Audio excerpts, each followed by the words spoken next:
candidate for redundancy could be a really scary place to be, because okay, there would be X amount of money, but how long is that going to keep the mortgage paid? Or how long is it going to take me to get another job, or will I get another job? Because always when we get news like that, it's like, why me? Was I not good enough? What's wrong with me that I became a candidate for this redundancy? So it's all of this internal conflict happening again. Okay. And as secure and all as we are, or think we are, and some people will be, something like that is a shock. Like, it's a shock. It's a trauma. It's a trauma.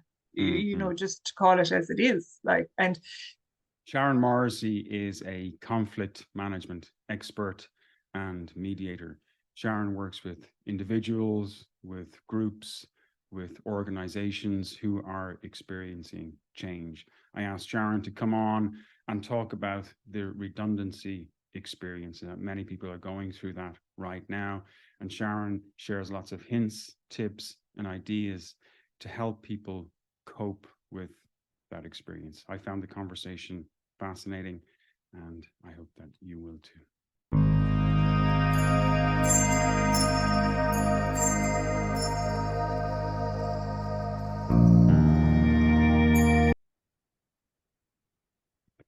Sharon Morrissey, welcome to Eyes Wide Open. How are you doing? Hello, Conor. Good morning. How are you? Delighted to have you on. Okay, let's get straight into it. So tell me, what does a conflict management expert do? Okay. No pressure. So what we do is I try to support people in primarily three ways, but they're three of the biggest ways, right, that support, again, people to understand what conflict is. So we generally have conflict in work, in family, and then that internal conflict piece that happens between. Okay, so the biggest piece of that, of managing any conflict, the way I see it, is understanding and managing that internal piece. Because when we do that, when we're able to, or when we get the education to, so that's my role to do that, is we can manage the conflict in the workplace, we can manage the conflict at home. So if I just give you an example, would that maybe work? So just say we go into work one morning and I parked my car in the wrong place, and the person whose car parking space I took came in and was really cross and, gave me hell for the day because I had parked my car in the wrong space. I go home. So all day then, that's kind of, bubbling away inside me. I'm going meeting clients, or I'm going taking telephone calls. I'm not my best self. It's just there. It's seething away. It's all happening. But I'm saying nothing. Right now, what I am doing probably is I'm showing it. So I've got a cross face. Somebody might come in and somebody might say something to me, and I kind of bark and answer back at them. So this is now happening also. Driving home, day's over, I'm driving home, somebody cuts in front of me when I drive home.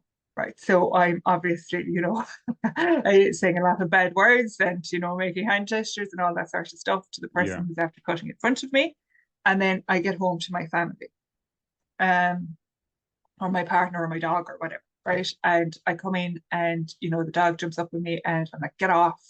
The partner says, how was your day? And I'm like, oh, for God's sake, it was terrible. And, the partner is like, well, I had a rough day too. And like, why did you have a rough day? The kids are wanting your attention. The kids aren't getting it.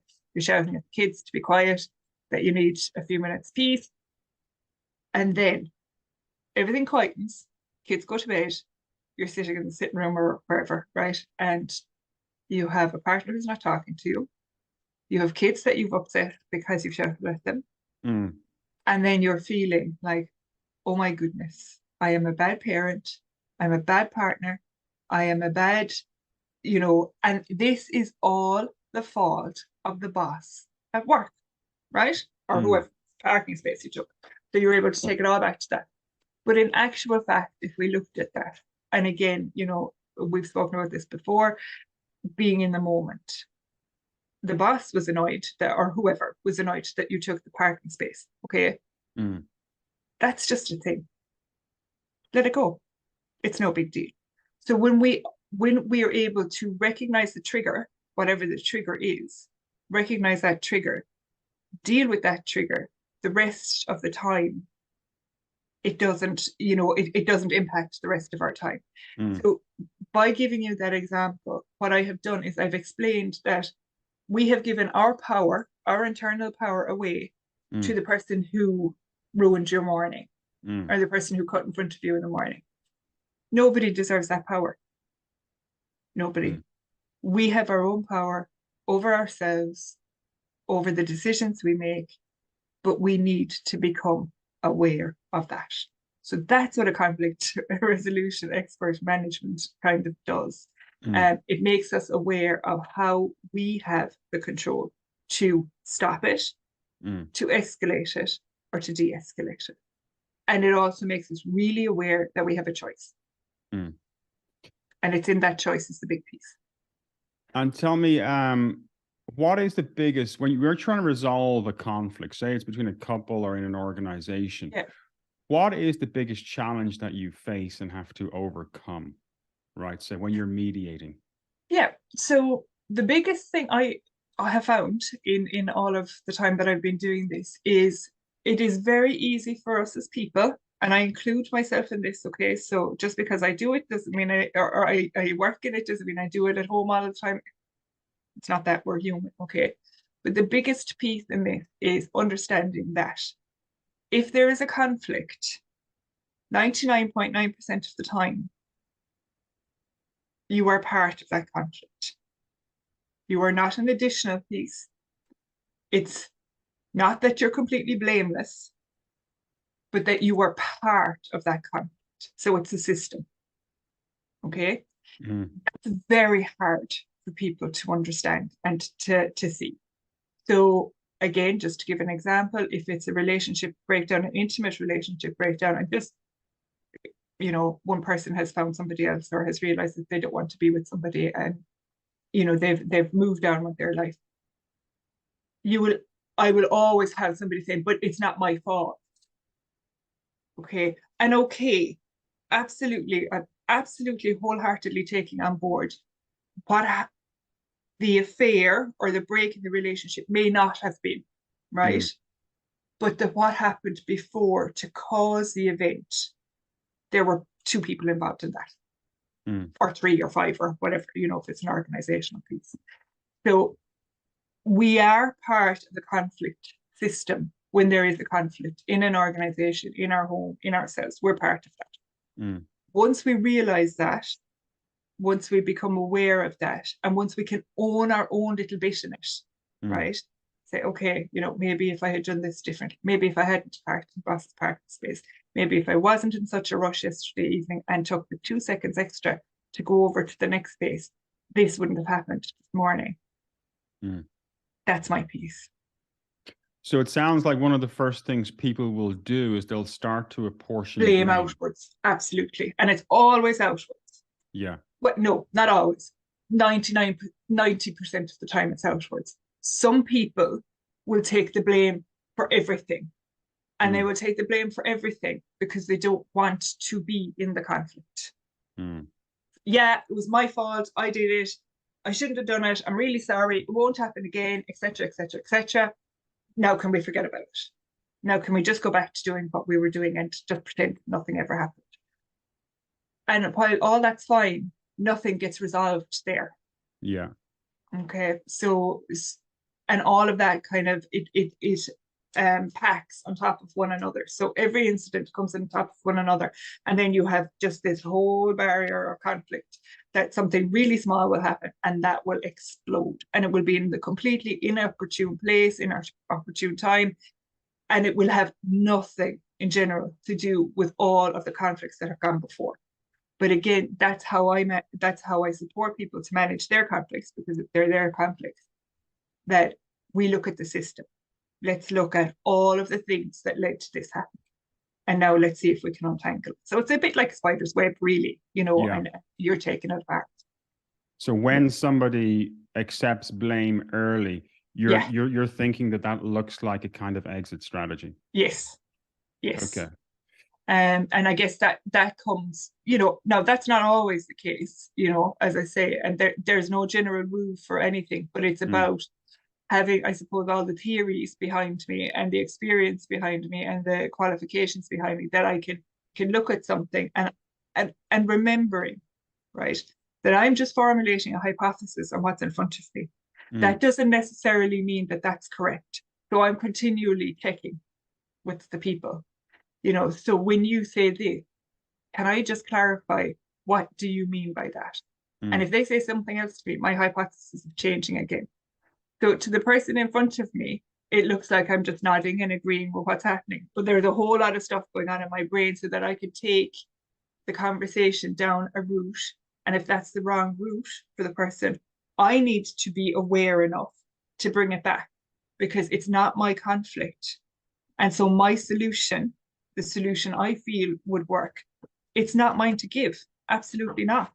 So I need to be aware enough as a practitioner to go, hang on a second now, this isn't correct. Sharon, this isn't about you. This is about the people sitting in front of you. This isn't about my ego. This isn't about anything like that. This is about trying to understand what's happening for the parties in front of me. So when you're in a mediation situation, you would be reluctant then to offer alternative solutions. The onus would be on the parties to discover those solutions themselves. As a mediator, Conor, you never ever. Well, no, that's not correct. There are some types of mediators and mediations that will offer solutions. And as part of the Mediation Act, I'm just going to use a familial situation. So if a couple in front of me says, look, we both want to know what you think, Sharon. So, and they both say to me, what have you seen this before? What did that look like?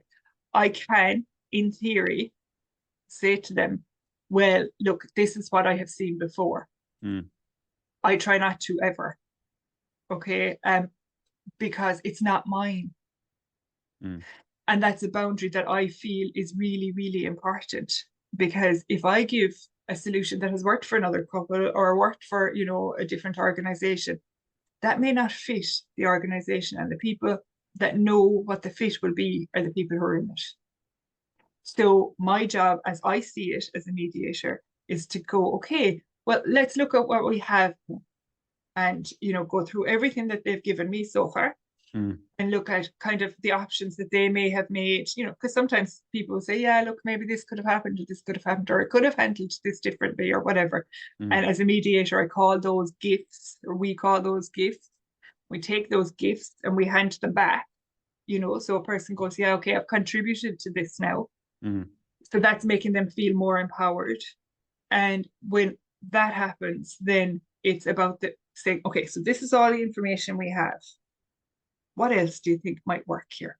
So it's very much owned by the parties. And that is the way I like to work. So right now, workers in the tech space and in corporations in Ireland and probably all over the world are receiving emails and notifications that they are in consideration for redundancy, right? So this is the early stage in the process. They're a candidate for redundancy. What do you think the impact is likely to be on the individual at that early stage in the process? Okay, well, I imagine there's different, there's not one generic kind of impact. So if you have somebody who's been working there for X amount of time and they've really hated it the whole time, to be a candidate for redundancy is probably a really positive thing, if you have somebody who is, mortgaged, possibly, early starting out with young family, whatever, a candidate for redundancy could be a really scary place to be, because okay, there would be X amount of money, but how long is that going to keep the mortgage paid? Or, how long is it going to take me to get another job, or will I get another job? Because always when we get news like that, it's like, why me? Was I not good enough? What's wrong with me that I became a candidate for this redundancy? So it's all of this internal conflict happening again. Okay. And as secure and all as we are, or think we are, and some people will be, something like that is a shock. Like, it's a shock. It's a trauma, it's a trauma, just to call it as it is. Like, and depending on people's resilience, then, and how they move from shock and trauma, and you know, that's going to depend on the outcome or how they see it, you know. So you might have somebody who will get this email, as I say, who will be delighted, going, God, I spent 20 years here, I'm so over it, I want, you know, to move on to do something else. You could have somebody, as I say, in the middle of, oh my God, how am I going to get the mortgage paid? Yeah, okay, the redundancy payments are going to pay 2 months of the mortgage, but what's going to happen after that? You know, all of that. And then you might have somebody who goes straight into the, why was I not good enough? Why am I the person? And then that is going to impact severely on mental health, because that is going to start, you know, I'm wrong. Again, I say it again, I wasn't good enough. They felt that I wasn't doing a good enough job to be able to stay in this, or if I was any good, like Michael, he didn't get that. You know, so why me? Why me? You know, and then that's very much dependent on how those people have managed significant impacts in their lives previously. Okay. So, you know, it is a no one size fits all. So we're looking at it goes from being fantastic to, oh my God, you know, my world is kind of over. What do I do next? You know. So there's a wide spectrum of emotions. Yeah, for sure. Yeah, for sure. I suppose, like, on a practical level, there's things that the company can for sure help with. You know, I think getting an email saying you're a candidate for redundancy is awful, personally. Now, remember, I don't work in the HR space as such, you know, I work in the HR space, I suppose, and there's an issue, you know, and brought in by HR people for mediations and things, but like, and I totally understand that somebody in America could be sending this email, you know, or wherever could be sending this email.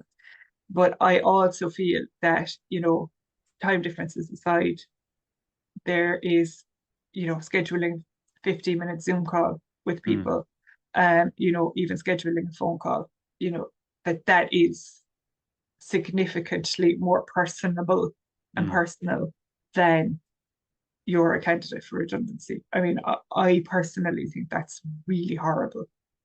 You know, it's a bit like getting a letter saying that somebody very close to you has passed away instead of somebody picking up the phone. Yeah. You And know? that's a really interesting point, because getting that email, now I know some companies and many companies will do group calls as well, early stage group calls. Getting that email, or once you know you're a candidate, it can feel like a catastrophe. Yeah. So there's an element of humiliation. There's a hit to your self-esteem right Absolutely. at the point where you need to be building your self-esteem, because you're going to have to go into The wide world. Role. Yeah. Yep. So how could people, I suppose, handle that emotionally? And do you think then people will take that news from the workplace and bring it into the home environment? Oh, yeah. Wholeheartedly, yes, to the second part of that question. Okay. So we'll come back to that in a second. The first part of the question, how can people handle that emotionally? I suppose, ideally, there's some sort of, now I don't want to say employment assistance scheme, but that there's something on site. So when that news comes, because I've often seen it on the news with different companies, and you know, you have somebody waiting outside to interview the people who are leaving the company, and you know, so okay, you've just heard that the company is closing or you're losing your job. You know, how do you feel? Like, that is horrendous. Like, that is horrendous. When, I mean, what are they supposed to say? Like, oh, it's great, you know? And often that I've heard, you know, like, my husband and I work here, or my wife and I work here, and now both of us are going to be made redundant, unemployed. How are, you know, we have 3 children. How are we going to survive? You know, we've worked here for 20 years. This is all we know. You know, these heart-wrenching stories.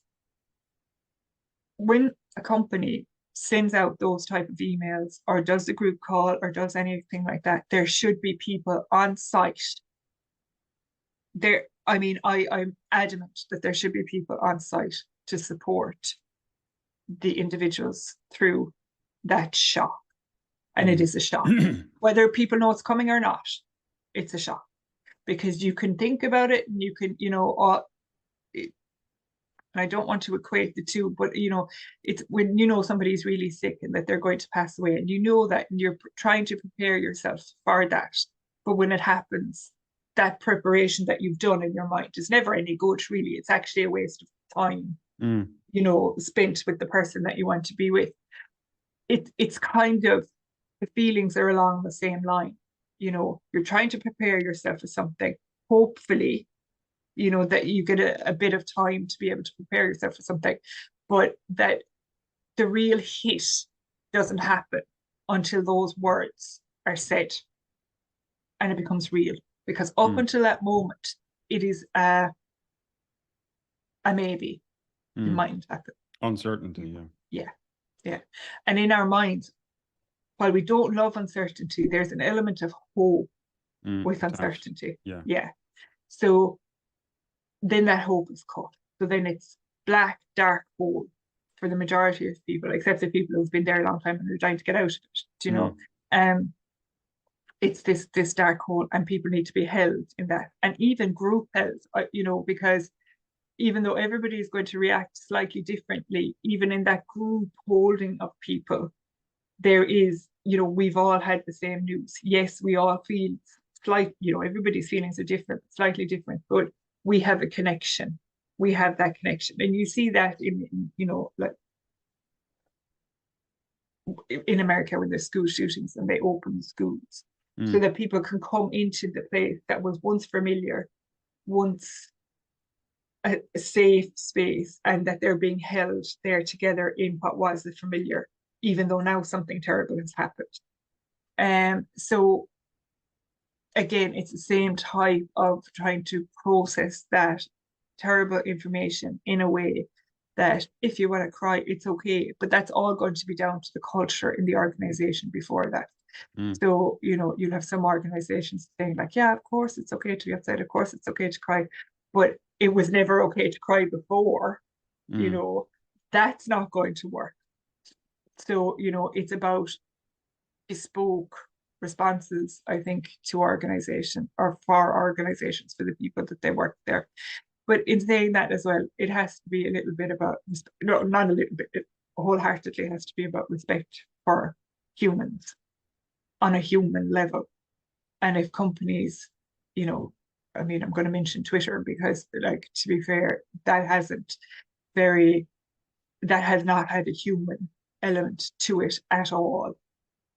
That is like, yeah, sorry, you can't get into your account, we'll have your stuff sent to you by the end of the week. That is just detrimental to people, absolutely detrimental to people. And the word you used there was respect. Yeah, that shows no respect whatsoever. None. Yeah, for people that have been there for years and contributed to the organization. And have grown it to what it is, and have put blood, sweat and tears into, and may not have loved their job, and may not have been joyful going into work every morning, but did. They were there.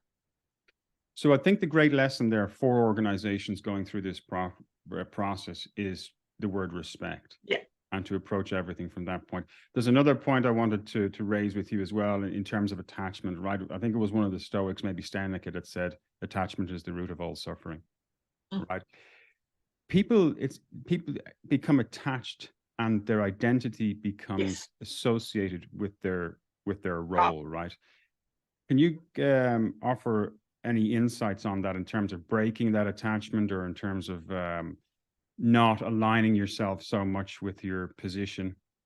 I would love to be able to say yes, I can. But I know I am one personally that struggles with this. So again, when I'm working on it from a personal point of view, I have to bring it back to who am I, right? So what is the first question we get asked? Hi, what's your name? What do you do?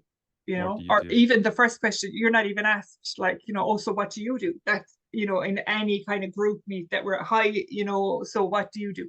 Instead of saying something like, well, my name is Sharon, and I am, a mediator, and a wife, and mother, and, all of these different things. That's what I should be saying. I should be saying I'm Sharon and I'm a wife, a mom, and but the first thing that will come out of my mouth is I'm a mediator, right? Mm, mm, So that's me aligning myself, attaching myself to my role. Because so why? So when we get into that, why?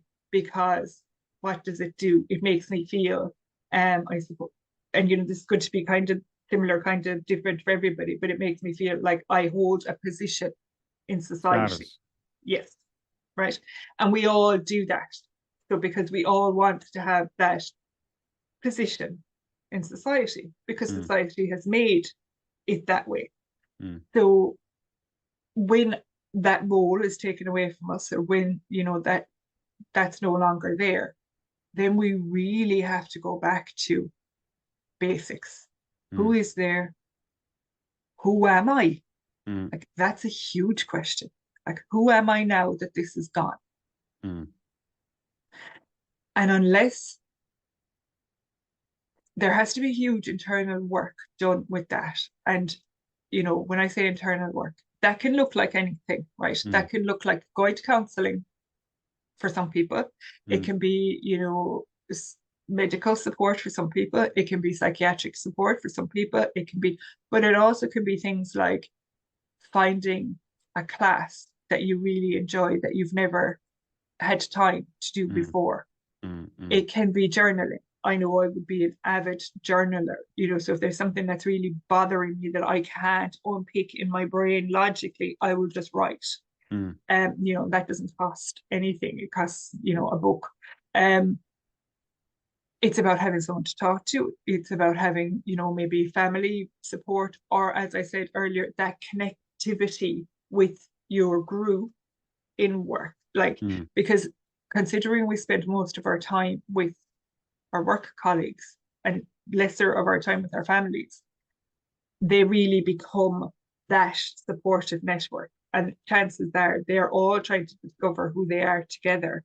And mm, even though you may not have had the best relationship with them in work, because maybe one was line manager telling you what to do, or whatever, everybody knows in the same boat. So there's this collectiveness that can be very useful in these types of rebuilding of the mm, self. But it very much is about trying to, and look, as I say, it's a work in progress for me all of the time. I am not a mediator. I am Sharon, mm, and separating those two. mm, Um, and I think as a society, if we could become more okay with that, or more comfortable with mm, not attaching ourselves to what we do mm, as opposed to who we are, mm, we would be stronger for that, as individuals, as people. Um, so, again, like, I'd love to be able to say, yeah, do this, this, this, and this, and you'll be fine. But there isn't, because it's mm, going to depend on everybody's personality. And then, of course, like, if you go back to, if you are one of these people that have been told, like, you were never good enough, you will never amount to anything, you, of course, they affect you because you're stupid.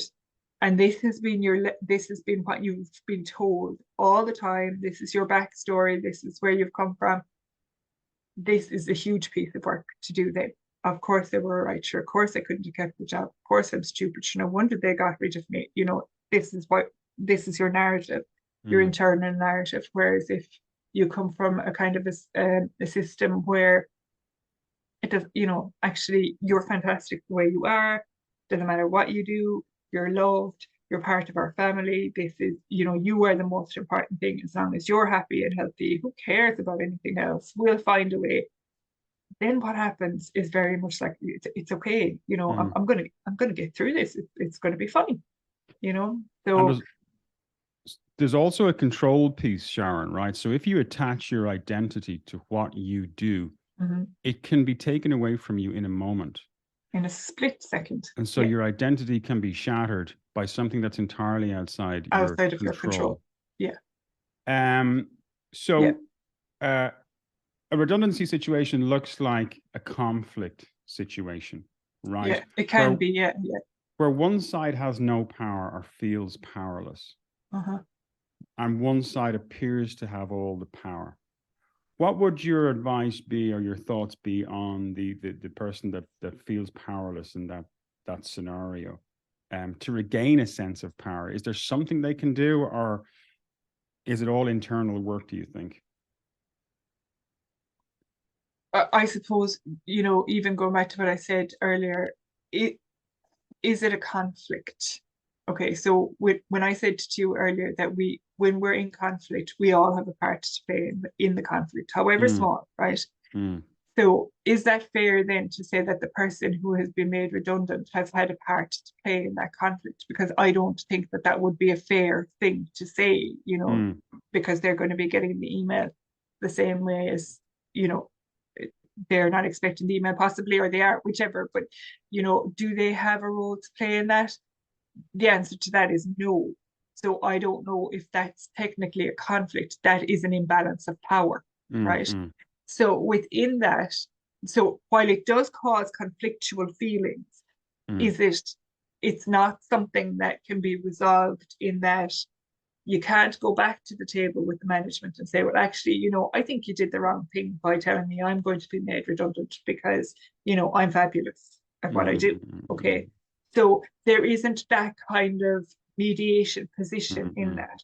mm, So I suppose the conflictual work here will be around, yes, for certain the internal conflicts that will be happening, right? And the external in that it is going to have a huge impact on family, you know. mm, mm, mm, Um, so how that's managed and how that's dealt with.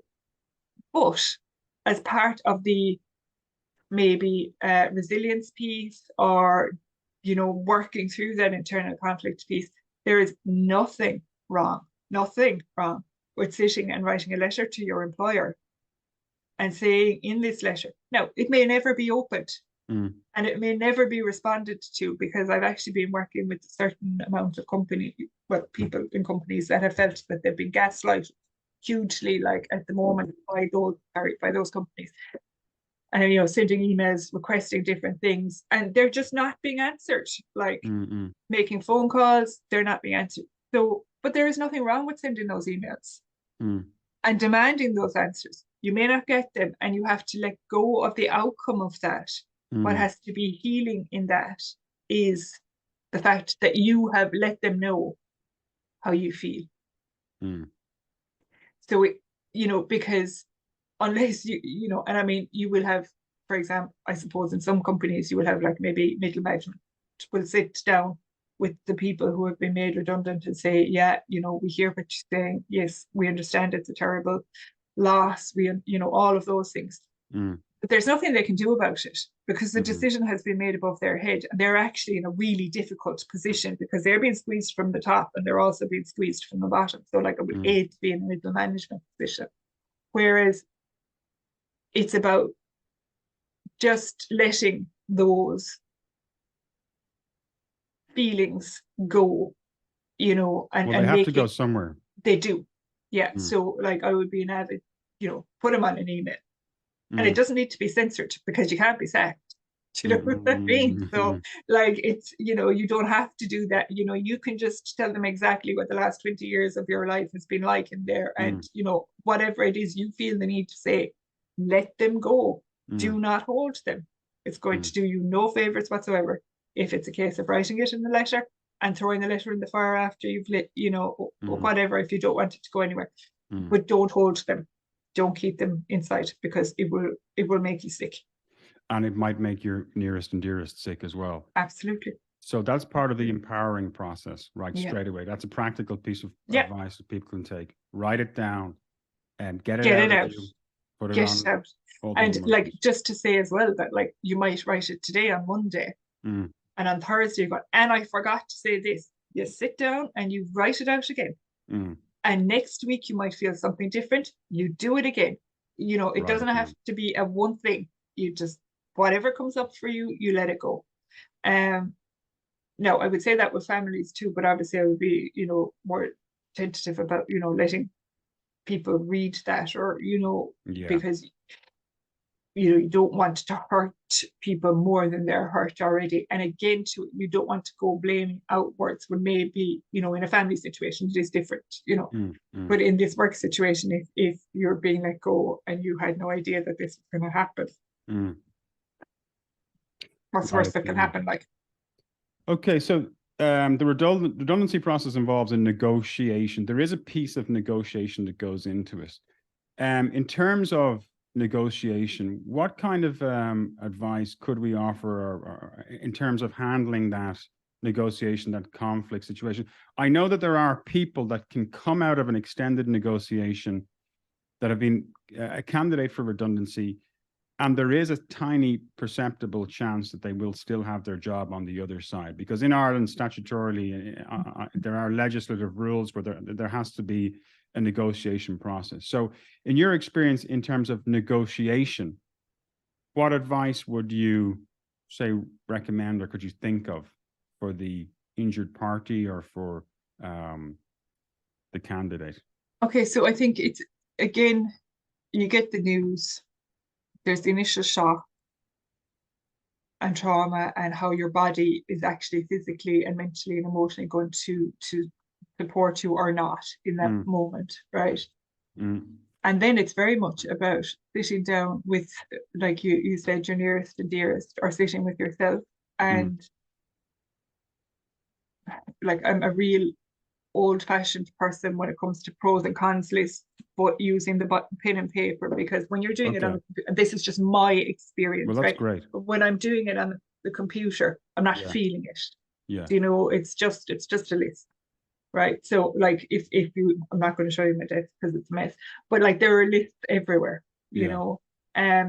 So there's the to-do list of what I have to do today, but there's the, the to-do list for kind of what I need to do for myself to keep myself in this work, to keep myself kind of being the best that I can be in this work. There's a to-do list for the family, like, there's all of those things. You really want to like, what do you want to negotiate?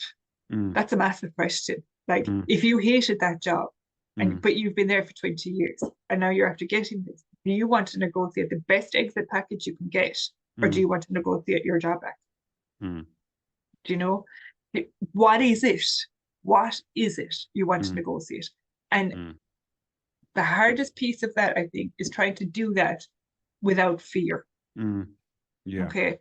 So because, right, been in the job 20 years, hated it, but have 3 children in college. Yeah. Okay.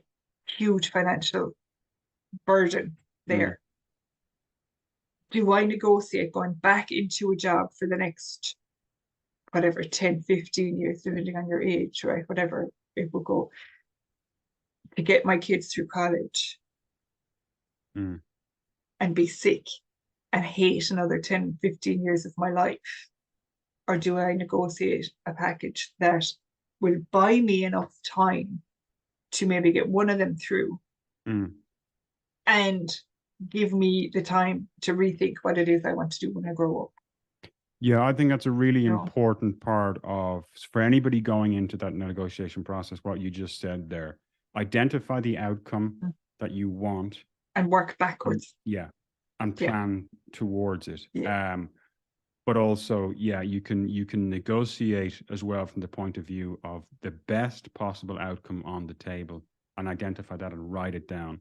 Oh yeah, absolutely. But without fear, Conor, and like, because and that is so easy to say. And I know I do say to some of my parties, or if I'm working with children or whatever, at times I'd say to them, okay, so, and this sounds silly, but it takes people back into, kind of a childlike space, which is theoretically where we want to be, so you'd say to them, if you had a magic wand and you could change anything right now, what would that be?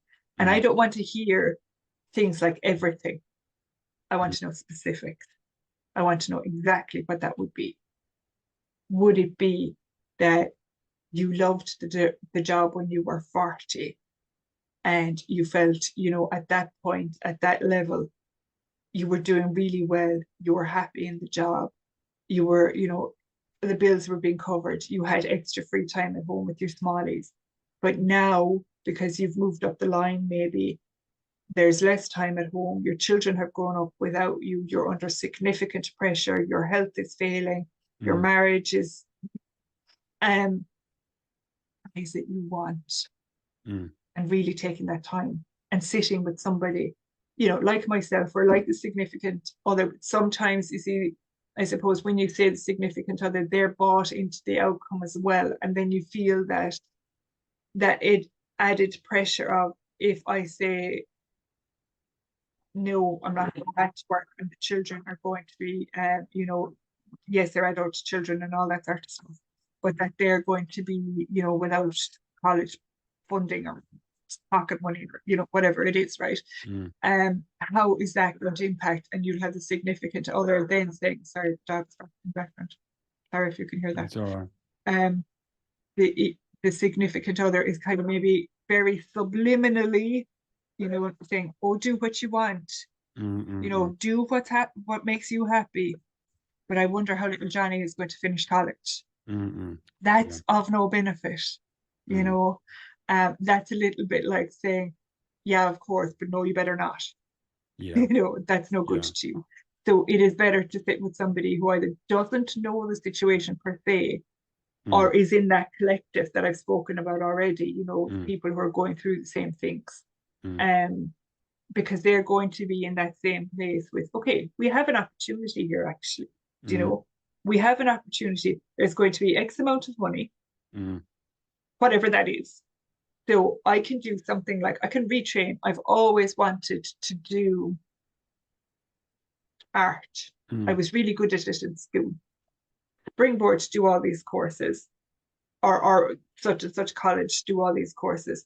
I can look up and I can see how I can do that, and maybe work part-time and do what I wanted to do when I was a young person, when I had dreams, when I was, before I became the breadwinner, the parent, you know, before we fell into suburbia.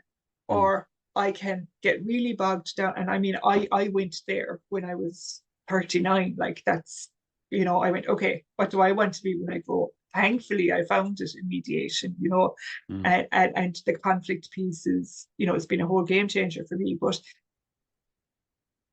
I took that time to do that. And it was, man, it was scary. Like, it was really scary. But not for 1 second would I look back and say, I'm really sad that I didn't stay in that other job. I mean, I had somebody at one point this week say to me, you're completely unemployable, you know, because you've been on your own now, doing your own thing for so long. But that's fine. That's fine, you know. So it is about the magic wand. And I know that sounds so childlike, but that's the way I want it to sound. Because we all had dreams as individuals before we became parents, you know, adulting in an adult world. Like, you know, it's a new start. Like, and yes, quite scary. It's good. So I guess the lesson here is, try as hard as it may be to reframe what looks like a catastrophe as an immense opportunity, right? That would, and I don't want that to sound like, oh yeah, what would she know, you know, or like it's easy for them to say, I have a huge mortgage, you know. I don't want it to sound like there are practical implications, you know. Okay, and I don't want people, like, if people are going, oh my God, this is the worst thing that could possibly have happened, well then that's exactly what they're feeling right now. But by talking to somebody on a real practical, honest level, where there are no kind of additional pressures put on you, I think it can be reframed. Yeah. And your experience, do companies, say in Ireland, for example, are they seeking mediation practitioners to become involved in the process? Not so much, no. So it would all be that's handled. just from my experience. Okay, so there may be other mediators that would have different experiences who would be involved in the commercial mediation side. But from my experience, doing a commercial mediation as opposed to supporting people in an emotional loss is completely different. Yeah, and I'm just wondering if there's a great opportunity here, because my feeling is that there are privacy issues and companies will generally want to manage that stuff in-house.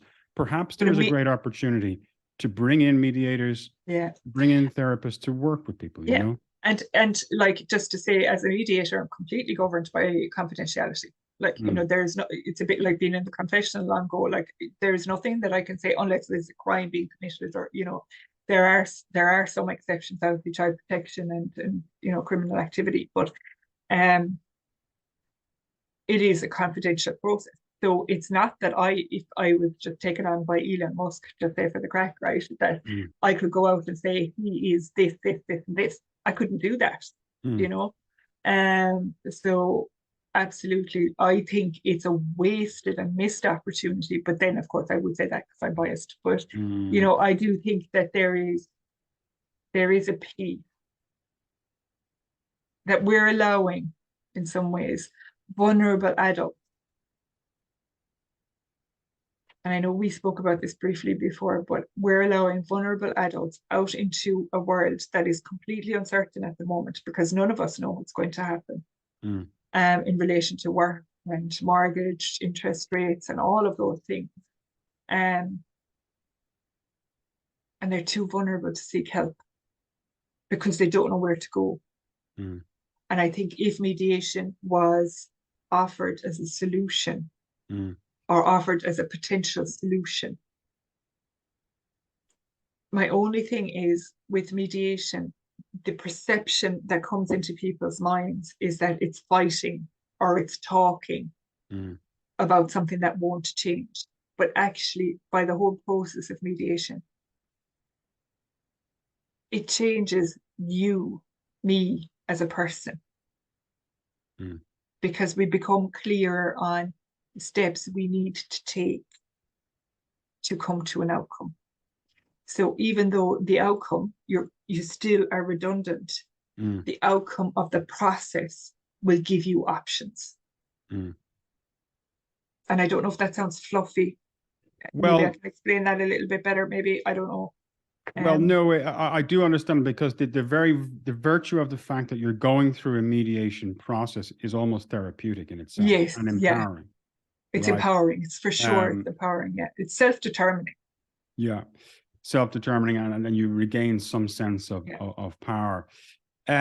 So is there any other advice you would have for people, or recommendations for people post redundancy? So now they've left the organization, and they're in the rebuilding Mm. phase. Is there anything that springs to mind? I suppose for me, and again, I will just go from personal experience, that for me, the rebuilding phase was re-education for sure, Mm, right? In something that I wanted to do, mm, because I kind of fallen into a previous career. mm, Um, and the other thing was, I took quite a bit. Now, when I say I took time out, it's not that I went on mad holidays or anything. I didn't do any of that because I still mm, had people here at home that I needed to look after and that. mm, But in that time, though, we say I'm in Cork, right? And I was mm, studying in Sligo. So that drive for me was my time out. mm, That drive home for me was my time out. So I mm, allocated that time to me. mm, I allocated the night. So I drive up on a Friday, we'd have college all day Saturday, and maybe a half day Sunday. And so I'd have to stay over. I allocated that night to me to do reflection, to write in the journal, to read, to sit in the bar when I'd order dinner and people watch. mm, I didn't fill every single moment mm, of time to be busy. mm, It was a huge, huge thing for me, because when you ask people like how are things, they go, oh, busy, busy, busy. It doesn't have to be busy, busy, busy. And when you slow your body down, mm, inevitably after some time, your mm, mind will slow down. And then things become clearer. The things that are important to you become clearer. Is it that I want to spend more time with my children and my wife or my husband or my partner? Is it that I don't want to spend more time with my partner, my husband, my wife? Is it that this relationship, okay, the job has changed, I've changed. Oh my goodness, is it that this relationship needs to change? Allow yourself the space to become the next version of yourself. Exactly. To become whatever that is. Sharon Morrissey, thank you very much. You're very welcome. Hello, everyone. If you enjoyed that conversation and would like to see more, hit the subscribe button below. Don't forget to like, comment, and share. It really helps the channel grow.